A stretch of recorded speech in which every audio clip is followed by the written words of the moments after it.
देखिए, कुढ़नी का जो चुनाव है ये कहीं न कहीं महागठबंधन का एक तरह से इसमें सही तालमेल नहीं नजर आया और बीजेपी का झूठा प्रचार तंत्र हावी होने के कारण बीजेपी की जीत हुई।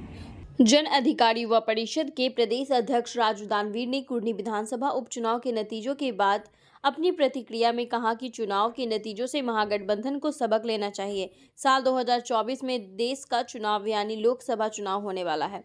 उस चुनाव में अगर भाजपा को हराना है तो महागठबंधन को अपनी रणनीति और घटक दलों के साथ तालमेल को सुव्यवस्थित करना होगा।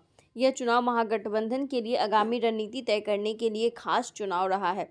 राजू दानवीर ने कहा कि कुढ़नी विधानसभा में भाजपा की जीत महागठबंधन की कमजोर रणनीति और आपसी तालमेल में कमी की वजह से हुई है। अगर इसे समय रहते दूर कर लिया जाए तो आगामी लोकसभा चुनाव में महागठबंधन मजबूत स्थिति में होगी। आगे उन्होंने कहा कि भाजपा देश के लिए राष्ट्रीय आपदा है। साल 2014 के बाद से देश में बेरोजगारी बढ़ी है, रोजगार के अवसर समाप्त हुए हैं, महंगाई बढ़ी है, गरीब और महिलाओं की सुरक्षा भगवान भरोसे है। देश में भुखमरी की हालत बद से बदतर है। विदेश नीति ने भी भारत पिछड़ रहा है। लेकिन इन सब की चिंता से दूर भाजपा ने अपने प्रचार तंत्र को इस कदर मजबूत कर लिया है कि वह इसके गलत इस्तेमाल से जनता को गुमराह करती है। देश भाजपा की कुशासन से त्रस्त है। आने वाले दिनों में भाजपा को शिकस्त देने के लिए संविधान और भारत की परिकल्पना में भरोसा रखने वाले तमाम दलों को एक साथ आना होगा और सटीक रणनीति व बेहतर तालमेल के साथ भाजपा से लड़ना होगा। तभी देश सुरक्षित होगा और भाजपा की हार होगी।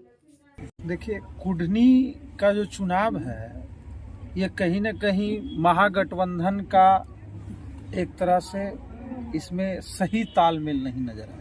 महागठबंधन को और मेहनत करने की जरूरत है। साफ दिखा है ये सही तालमेल ना होने के कारण बीजेपी जो है इस सीट को अपने हाथ में कर ली और कहीं न कहीं महागठबंधन का रणनीति भी कमजोर रहने की वजह से और बीजेपी का झूठा प्रचार तंत्र हावी होने के कारण बीजेपी की जीत हुई। अभी जो कुढ़नी विधानसभा का जो आज रिजल्ट आया ये कहीं ना कहीं आश्चर्यजनक है और सबसे बड़ी बात कि यहाँ पर महागठबंधन के जितने भी साथी हैं आपस में तालमेल कमजोर रहा, रणनीति सही नहीं रही और लोगों तक अपनी बात को शायद पहुंचा नहीं पाए। ये सब कई वजह है जिसके कारण महागठबंधन की हार हुई, बहुत कम अंतरों से हार हुई है। और बीजेपी के बारे में शुरू से ही आप लोग जानते हैं कि वो प्रचार तंत्र इतना उनका मजबूत रहता है, झूठा प्रचार। कहीं महागठबंधन के लिए सीख है कि आने वाला 2024 में जो चुनाव है, जो देश का भविष्य तय करेगी, कहीं न कहीं कुढ़नी विधानसभा का चुनाव महागठबंधन के लिए सीखने का मौका है। अब जहां जहां कमी हो महागठबंधन इससे सीखे और 2024 में महागठबंधन और मजबूती से आए। जितने छोटे मोटे दल हैं सभी को तालमेल अच्छे मिलाए और सबसे मिलजुल कर एक बड़ा रणनीति से और सही रणनीति से 2024 का चुनाव जीता जा सकता है।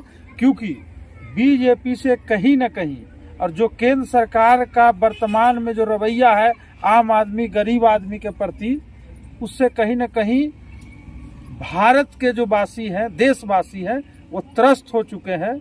चाहे भूखमरी की बात हो, बेरोजगारी की बात हो, सुरक्षा की बात हो, विदेश नीति की बात हो, सब में केंद्र सरकार कहीं न कहीं पीछे है और उसे हराने के लिए महागठबंधन को बड़ी रणनीति और मजबूत रणनीति के साथ और अच्छे तालमेल के साथ फिर से मेहनत करना होगा। कुढ़नी विधानसभा की हार ये महागठबंधन के लिए सबक है।